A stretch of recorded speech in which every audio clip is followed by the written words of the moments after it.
Nehemiah 12, verse 27. And at the dedication of the wall of Jerusalem, they, the leaders of Israel, sought the Levites out of all their places to bring them to Jerusalem, to keep the dedication with gladness, both with thanksgiving and with singing, with cymbals, psalteries, and with harps. And the sons of the singers gathered themselves together, both out of the plain country round about Jerusalem, and from the villages of Netophathi, also from the house of Gilgal, and out of the fields of Geba and Asmaveth. For the singers had builded them villages round about Jerusalem. And the priests and the Levites purified themselves, and purified the people, and the gates, and the wall.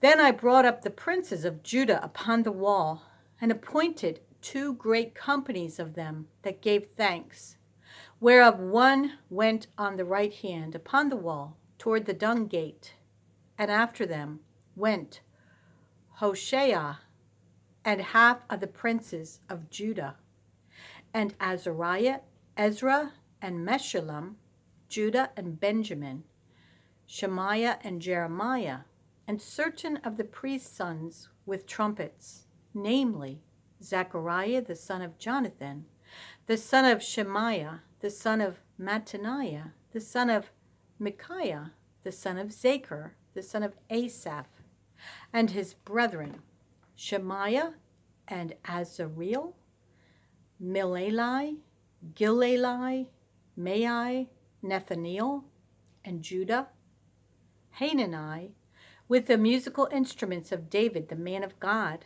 and Ezra the scribe before them. And at the fountain gate, which was over against them, they went up by the stairs of the city of David, at the going up of the wall, above the house of David, even unto the water gate eastward. And the other company of them that gave thanks went over against them, and I after them, and the half of the people upon the wall from beyond the tower of the furnaces, even unto the broad wall. And from above the gate of Ephraim, and above the old gate, and above the fish gate, and the tower of Hananiel, and the tower of Mia, even unto the sheep gate. And they stood still in the prison gate. So stood the 2 companies of them that gave thanks in the house of God, and I, and the half of the rulers with me. And the priests, Eliakim, Maaseiah, Menamin, Micaiah, Elionai, Zechariah, and Hananiah with trumpets, and Maaseiah, and Shemaiah, and Eleazar, and Uzai, and Jehohanan, and Milchijah, and Eliam, and Ezer, and the singers sang loud, with Jezrahiah their overseer. Also that day they offered great sacrifices and rejoiced, for God had made them rejoice with great joy. The wives also and the children rejoiced, so that the joy of Jerusalem was heard even afar off. And at that time were some appointed over the chambers for the treasures, for the offerings, for the first fruits, and for the tithes, to gather into them out of the fields of the cities the portions of the law for the priests and Levites. For Judah rejoiced for the priests and for the Levites that waited. And both the singers and the porters kept the word of their God, and the word of the purification, according to the commandment of David and of Solomon his son. For in the days of David and Asaph of old, there were chief of the singers, and songs of praise and thanksgiving unto God. And all Israel, in the days of Zerubbabel and in the days of Nehemiah, gave the portions of the singers and the porters every day his portion. And they sanctified holy things unto the Levites, and the Levites sanctified them unto the children of Aaron. On that day they read in the book of Moses in the audience of the people, and therein was found written that the Ammonite and the Moabite should not come into the congregation of God forever, because they met not the children of Israel with bread and with water, but hired Balaam against them, that he should curse them. Howbeit our God turned the curse into a blessing. Now it came to pass, when they had heard the law, that they separated from Israel all the mixed multitude. And before this, Eliashib the priest, having the oversight of the chamber of the house of our God, was allied unto Tobiah. And he had prepared for him a great chamber, where aforetime they laid the meat offerings, the frankincense, and the vessels, and the tithes of the corn, the new wine, and the oil, which was commanded to be given to the Levites, and the singers, and the porters, and the offerings of the priest. But in all this time was not I at Jerusalem, for in the 32nd year of Artaxerxes, king of Babylon, came I unto the king, and after certain days obtained I leave of the king. And I came to Jerusalem, and understood of the evil that Eliashib did for Tobiah, in preparing him a chamber in the courts of the house of God. And it grieved me sore. Therefore I cast forth all the household stuff of Tobiah out of the chamber. Then I commanded, and they cleansed the chambers, and thither brought I again the vessels of the house of God, with the meat offering and the frankincense. And I perceived that the portions of the Levites had not been given them, for the Levites and the singers that did the work were fled, every one to his field. Then contended I with the rulers, and said, Why is the house of God forsaken? And I gathered them together, and set them in their place. Then brought all Judah the tithe of the corn, and the new wine, and the oil unto the treasuries. And I made treasurers over the treasuries Shelemiah the priest, and Zadok the scribe, and of the Levites Pedaiah, and next to them was Hanan the son of Zachar, the son of Mattaniah, for they were counted faithful, and their office was to distribute unto their brethren.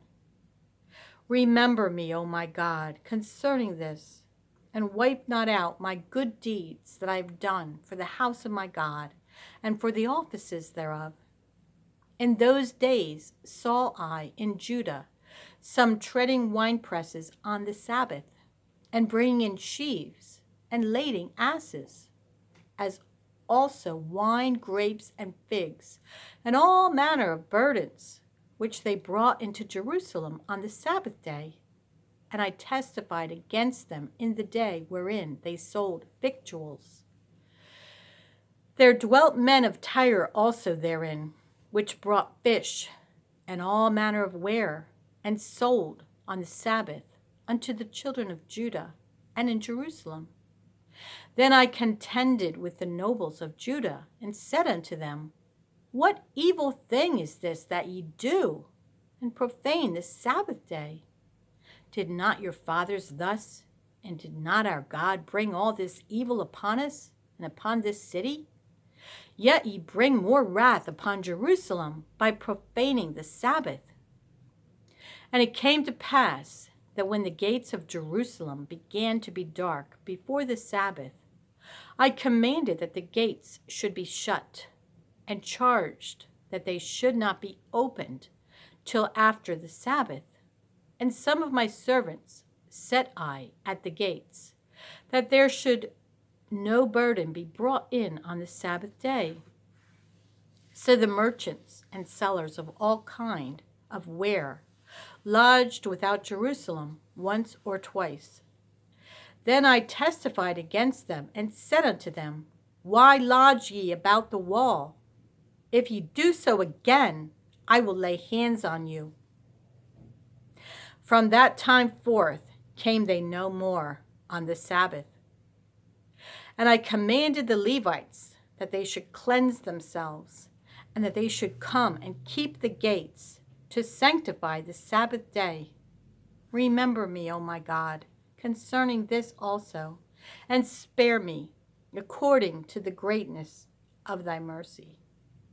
In those days also saw I Jews that had married wives of Ashdod, of Ammon, and of Moab, and their children spake half in the speech of Ashdod, and could not speak in the Jews' language, but according to the language of each people. And I contended with them, and cursed them, and smote certain of them, and plucked off their hair, and made them swear by God, saying, Ye shall not give your daughters unto their sons, nor take their daughters unto your sons, or for yourselves. Did Solomon king of Israel sin by these things?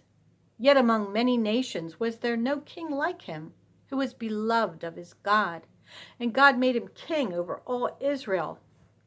Nevertheless, even him did outlandish women cause to sin. Shall we then hearken unto you to do all this great evil? To transgress against our God in marrying strange wives? And one of the sons of Joiada, the son of Eliashib, the high priest, was son-in-law to Sanballat the Horonite. Therefore I chased him from me. Remember them, O my God, because they have defiled the priesthood and the covenant of the priesthood and of the Levites. Thus cleansed I them from all strangers, and appointed the wards of the high priests, and appointed the wards of the priests and the Levites, every one in his business. And for the wood offering, at times appointed, and for the first fruits. Remember me, O my God, for good. 1 Corinthians 11, 3 through 16. But I, Paul, would have you know that the head of every man is Christ, and the head of the woman is the man, and the head of Christ is God. Every man praying or prophesying, having his head covered, dishonoreth his head. But every woman that prayeth or prophesieth with her head uncovered, dishonoreth her head. For that is even all one, as if she were shaven. For if the woman be not covered, let her also be shorn. But if it be a shame for a woman to be shorn or shaven, let her be covered. For a man indeed ought not to cover his head, forasmuch as he is the image and glory of God. But the woman is the glory of the man. For the man is not of the woman, but the woman of the man. Neither was the man created for the woman, but the woman for the man. For this cause ought the woman to have power on her head, because of the angels. Nevertheless, neither is the man without the woman, neither the woman without the man in the Lord. For as the woman is of the man, even so is the man also by the woman, but all things of God. Judge in yourselves. Is it comely that a woman pray unto God uncovered? Doth not even nature itself teach you that if a man have long hair, it is a shame unto him?